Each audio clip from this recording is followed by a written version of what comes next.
Our world is changing in many ways, and one of the things which is going to have a huge impact on our future is artificial intelligence, AI, bringing another industrial revolution. Previous industrial revolutions expended humans' mechanical power.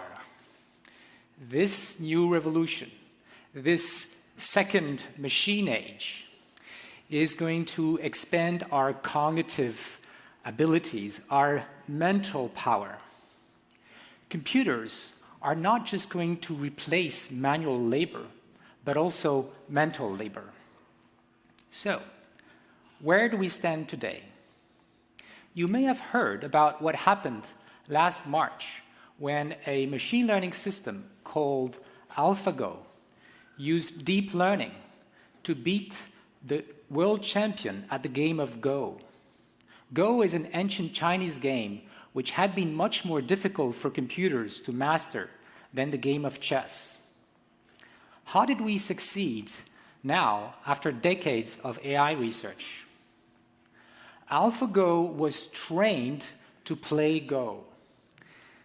First, by watching over and over tens of millions of moves made by very strong human players. Then, by playing against itself, millions of games. Machine learning allows computers to learn from examples, to learn from data. Machine learning has turned out to be a key to cram knowledge into computers. And this is important because knowledge is what enables intelligence. Putting knowledge into computers had been a challenge for previous approaches to AI. Why? There are many things which we know intuitively, so we cannot communicate them verbally. We do not have conscious access to that intuitive knowledge. How can we program computers with that knowledge? What's the solution? The solution is for machines to learn that knowledge by themselves, just as we do. And this is important because knowledge is what enables intelligence. My mission has been to contribute to discover and understand principles of intelligence through learning, whether animal or human or machine learning. I and others believe that there are a few key principles, just like the laws of physics, simple principles which could explain our own intelligence and help us build intelligent machines.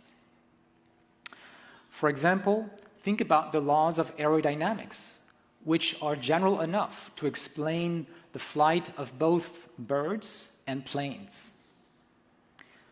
Wouldn't it be amazing to discover such simple but powerful principles that would explain intelligence itself? Well, we've made some progress.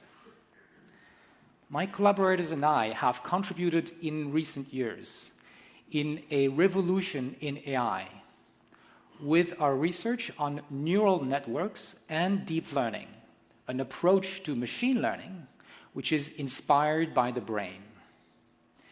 It started with speech recognition on your phones with neural networks since 2012. Shortly after came a breakthrough in computer vision. Computers can now do a pretty good job of recognizing the content of images. In fact, approaching human performance on some benchmarks over the last 5 years. A computer can now get an intuitive understanding of the visual appearance of a Go board that is comparable to that of the best human players.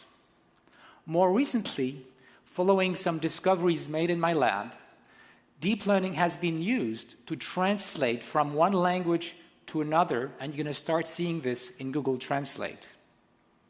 This is expanding the computer's ability to understand and generate natural language. But don't be fooled.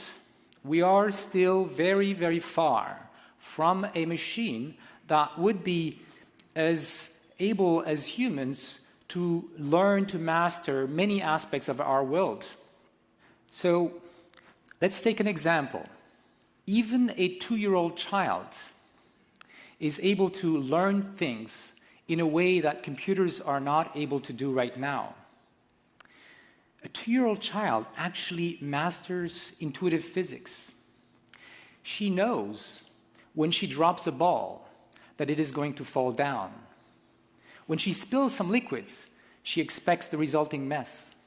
Her parents do not need to teach her about Newton's laws or differential equations.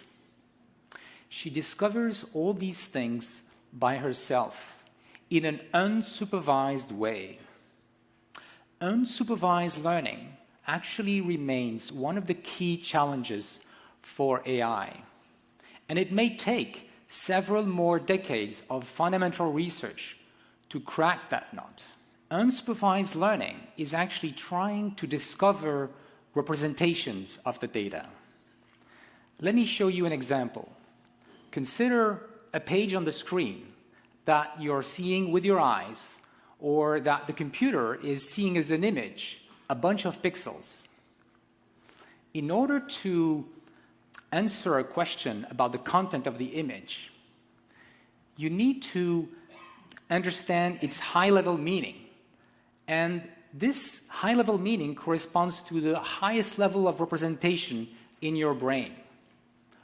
Lower down, you have the individual meaning of words, and even lower down, you have characters which make up the words. And those characters could be rendered in different ways with different strokes that make up the characters. And those strokes are made up of edges. And those edges are made up of pixels. So these are different levels of representation. But the pixels are not sufficient by themselves to make sense of the image, to answer a high-level question about the content of the page.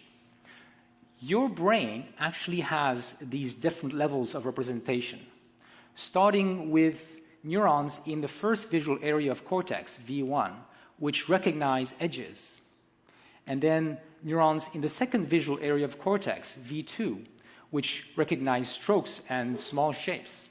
Higher up, you have neurons which detect parts of objects and then objects and full scenes. Neural networks, when they're trained with images, can actually discover these types of levels of representation that match pretty well what we observe in the brain. Both biological neural networks, which are what you have in your brain, and the deep neural networks that we train on our machines can learn to transform from one level of representation to the next, with the higher levels corresponding to more abstract notions. For example, the abstract notion of the character A can be rendered in many different ways at the lowest levels, as many different configurations of pixels depending on the position, rotation, font, and so on. So, how do we learn these high levels of representations? One thing that has been very successful up to now in the applications of deep learning is what we call supervised learning. With supervised learning, the computer needs to be taken by the hand, and humans have to tell the computer the answer to many questions. For example, on millions and millions of images, humans have to tell the machine, well, for this image, it is a cat. For this image, it is a dog. For this image, it is a laptop. For this image, it is a keyboard, and so on, millions of times. This is very painful, and we use crowdsourcing to manage to do that. Although this is very powerful and we're already able to solve very interesting problems, humans are much stronger and they can learn over many more different aspects of the world in a much more autonomous way just as we've seen with the 2-year-old child learning about intuitive physics. Unsupervised learning could also help us deal with self-driving cars. Let me explain what I mean. Unsupervised learning allows computers to project themselves into the future, to generate plausible futures conditioned on the current situation. And that allows computers to reason and to plan ahead, even for circumstances that they have not been trained on. This is important, because if we use supervised learning, we would have to tell the computers about all the circumstances where the car could be and that, how a human would react in that situation. How did I learn to avoid dangerous driving behavior? Did I have to die 1,000 times in an accident? Well, that's the way we're training machines right now. So it's not going to fly, or at least not to drive. So what we need is to train our models to be able to generate plausible images, plausible futures, to be creative. And we're making progress with that.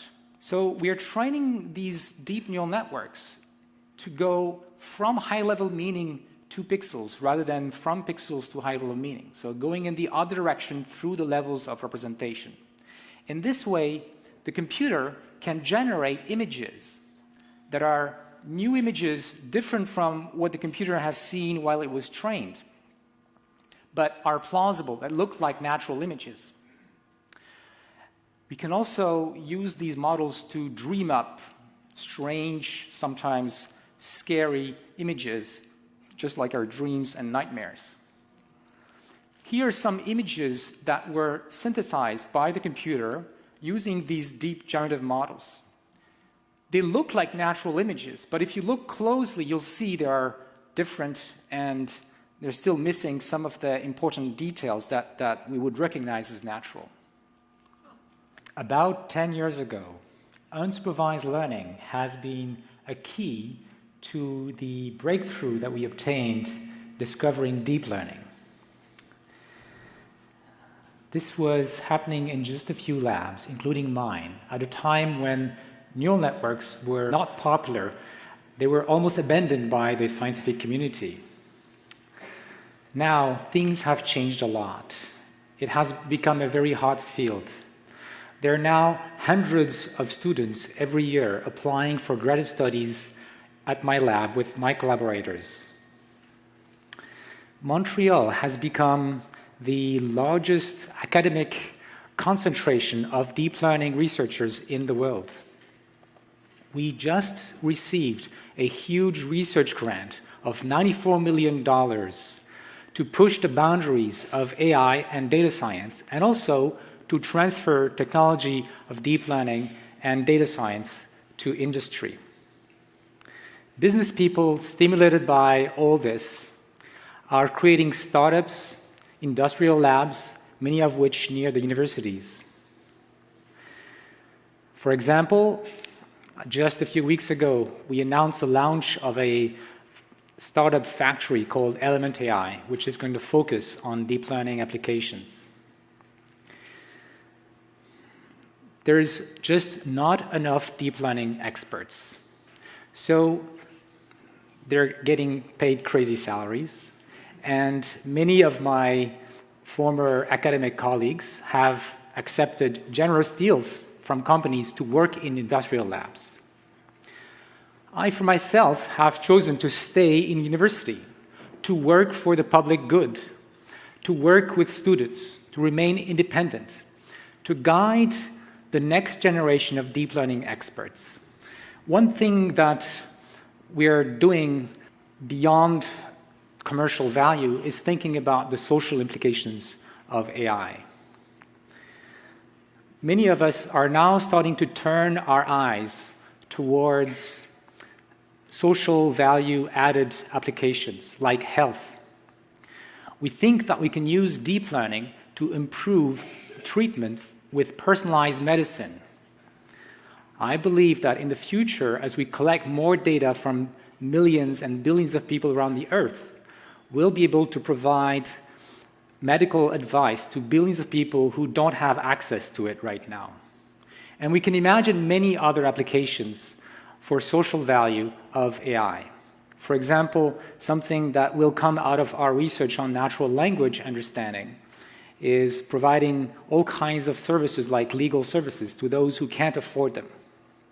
We are now turning our eyes also towards the social implications of AI in my community. But it's not just for experts to think about this.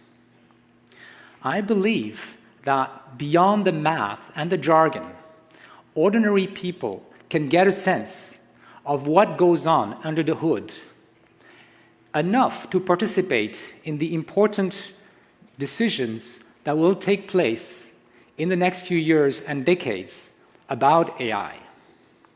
So, please, set aside your fears and give yourself some space to learn about it. My collaborators and I have written several introductory papers and a book entitled Deep Learning to help students and engineers jump into this exciting field. There are also many online resources, software, tutorials, videos, and many undergraduate students are learning a lot of this about research in deep learning by themselves to later join the ranks of labs like mine. AI is going to have a profound impact on our society. So, it's important to ask, how are we going to use it? Immense positives may come, along with negatives, such as military use or rapid disruptive changes in the job market. To make sure the collective choices that will be made about AI in the next few years will be for the benefit of all, every citizen should take an active role in defining how AI will shape our future. Thank you.